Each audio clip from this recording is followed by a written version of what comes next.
In our modern world, we are being forced to use several online services.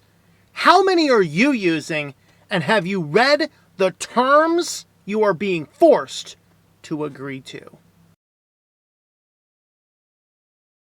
Big Brother is watching. The Illuminati are planning to take over the world. The space aliens have arrived. Grab your hats. This is tinfoil hat time.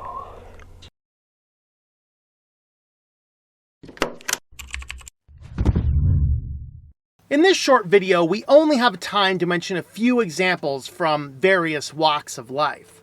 For a bigger and more comprehensive list and all of the references, please refer to the article that is linked down below over on the website at switchedtolinux.com. I have more resources, I have references, I have the articles that were referred to in building this. I invite you to follow that link in the description to the website to see more information. And can we resist any of these? That really is the crux of the question about being forced to agree.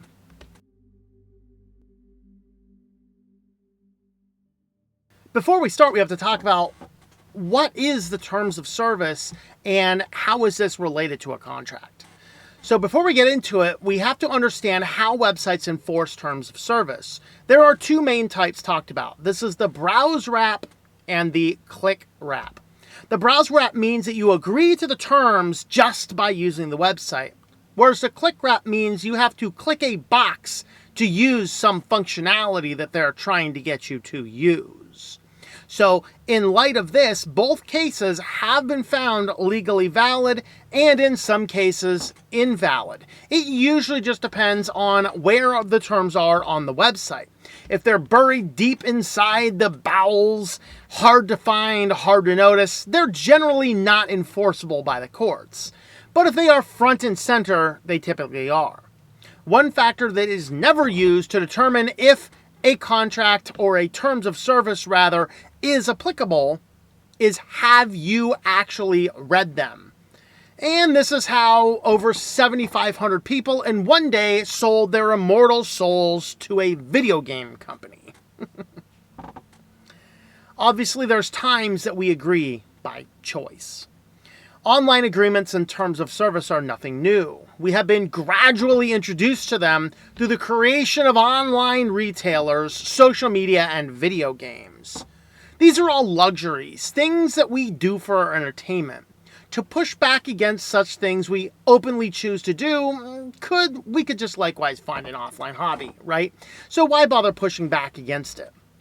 Choice-based systems, however, are not what we have in focus here. We are more concerned with things that we are being forced to agree.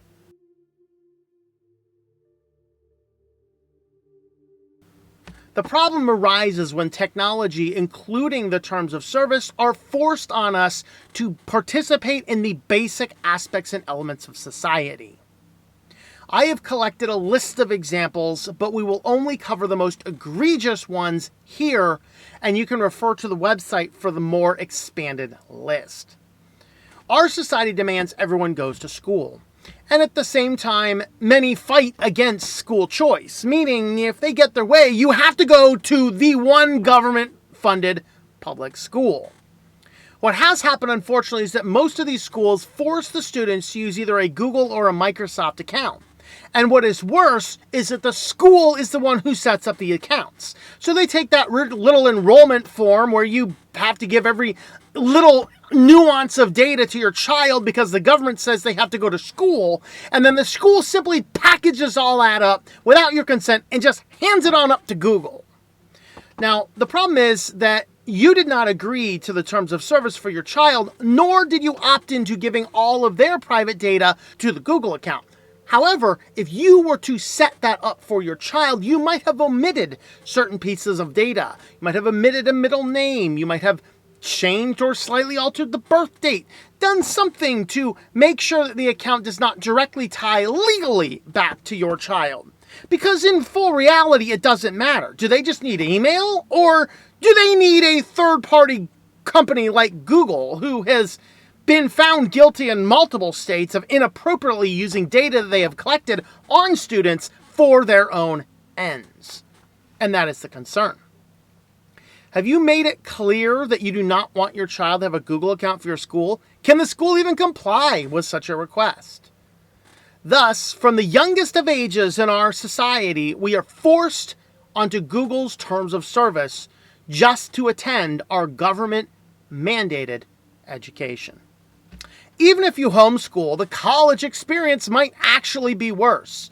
Some schools do use Google and Microsoft, although not as common, as colleges usually have the budget for an IT sector that manages all of the emails and things like that. However, there may still be third-party things. There may still be Google for sharing information.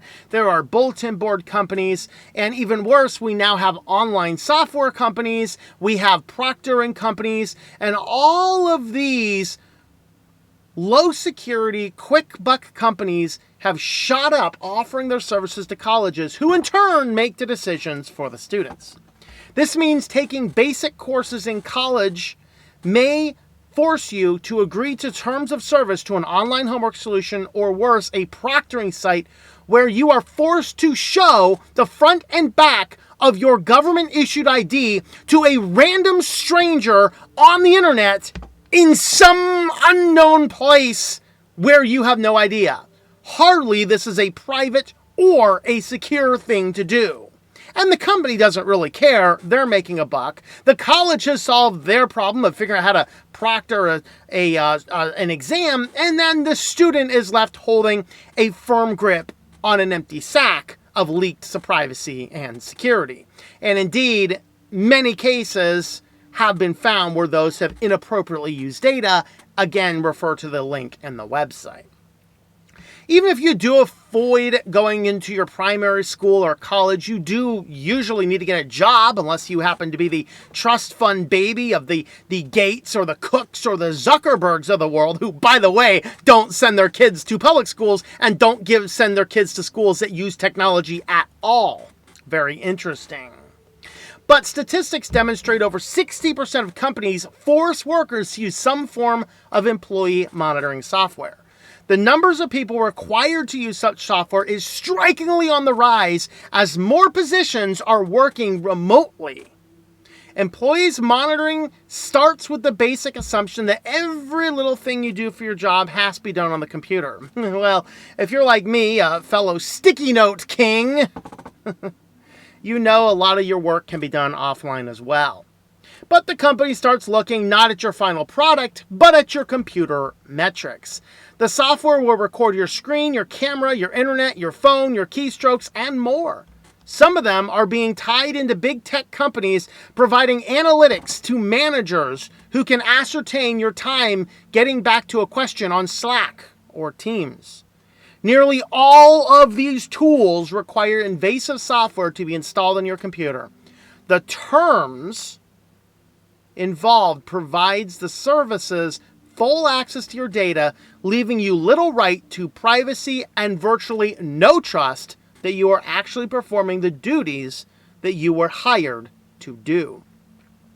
Now, of course, we all die and then we pay our taxes. One plan from the IRS was going to force all Americans to create an account with a company called ID.me, which is still an option to do, but they're no longer forcing it because the security auditors of the world focused like the eye of Sauron on that company as soon as the IRS made that announcement and was going to force everybody to use them as a third party. And they're like, oh, maybe we should reevaluate after their security has found to be lax and their AI facial recognition found to not properly identify certain darker colored sections of our population, as typically happens with facial ID. To be sure, they want everybody to interact with the IRS online, and apparently going so far as to simply stop picking up the phone at most IRS field offices. The company in question, ID.me, uses facial recognition technology powered by AI. This immediately ran afoul with the privacy-focused activists and legislators, so the company had to stop using facial ID, although the relationship between the IRS and ID.me still exists. While presently the old IRS accounts can still be used, they are planning to phase out these accounts in favor of IRS accounts verified by the third-party ID.me, just not using the facial recognition technology. You know, gotta show your government ID to the third-party contractor who's probably running a identity theft ring on the side, because that's kind of what happens over there. Now, we've already mentioned a few of those major issues: work, taxes, and school. I don't have time to get into the apartment complex applications and the data collection they're doing, forcing tenants to sign up for these onerous companies that are creating this renter's credit score. We don't have time to talk about what the churches are doing, which is in and of itself terrifying, with these big churches utilizing their data collection systems on all of the different people. We don't have time to talk about the insurance companies and all sorts of other things. For those and more details and examples, have a look at the website. Because right now we want to talk about 3 responses.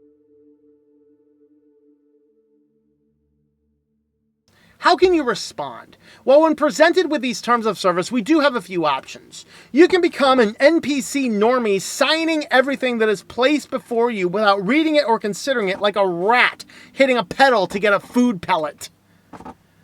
The normie approach lets the situation get worse and worse and worse, until eventually, by 2030, you will indeed own nothing and think you're happy about it.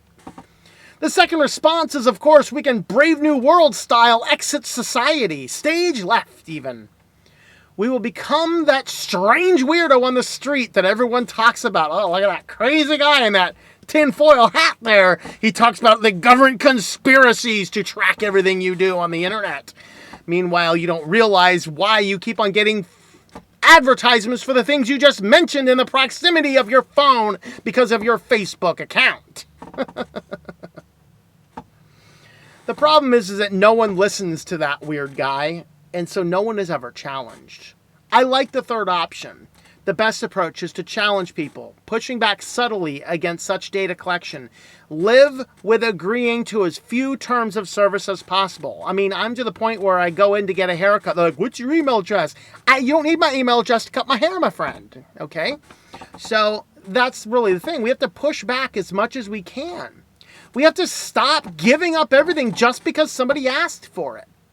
We have to live with agreeing to as few things as we possibly can. We need to meet with the school officials before enrolling your kids, before you hand any data about your child to the school. Make sure you go in with a signed contract, even, to your administrators and say, listen, I'll send my child to the public school. In no way, shape, or form are they going to have a Google account. You get to sign this document. Well, we can't sign some legal document. Well, you're forcing me to sign a legal document. It just kind of makes sense.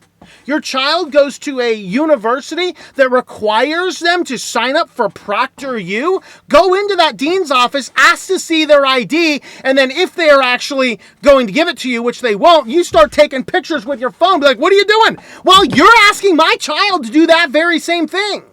You don't like it, maybe you should reevaluate the forcing this program on my child. No, you do not want to do that. You need to push back. We need to find colleges that do not force students to enroll in third-party services. We need to offer constructive solutions instead. Hey, I know you want my kid to do this proctoring thing. It's not happening. You have those resources there. I have friends who are teachers. I have clergy members. I have other people that can proctor this exam. You need to find a solution that does not require me to force myself to agree to a service that forces my child to show their ID on a camera to a random stranger in some third world country. Because that's exactly how those companies work. They pay peanuts to the proctors who agree to not collect the data, but they're being paid peanuts. They can get $100 for every ID. They get 5 cents to sit there and proctor your exam. Okay, and such things have been exposed. So we need to offer those constructive solutions. Ultimately, we need to spread awareness about the dangers of being forced to use third-party services for anything required for regular participation in society. In short, we need to fight back. If this video opened your eyes to some things, please pass it along to anyone you think might enjoy it. And you can check out the full article with all of the resources and get plenty of reading material for the next month on the link into the website, which is in the description to this video. Also, you can subscribe to the channel for more tips about privacy and how to avoid being the tech normie. So put on those tinfoil hats and let's move on into a brave, brave new world where we are brave enough to resist being forced to agree. Thank you for watching this video from Switched to Linux. This channel would not be possible without the backing of the program supporters scrolling on the screen now. You can be a supporter at Patreon at patreon.com/TOMM or at thinklifemedia.com. I also want to thank the open source community who creates such excellent software that makes producing this show possible. Please remember to support your software communities. Thank you, and I hope that you enjoy switching to Linux.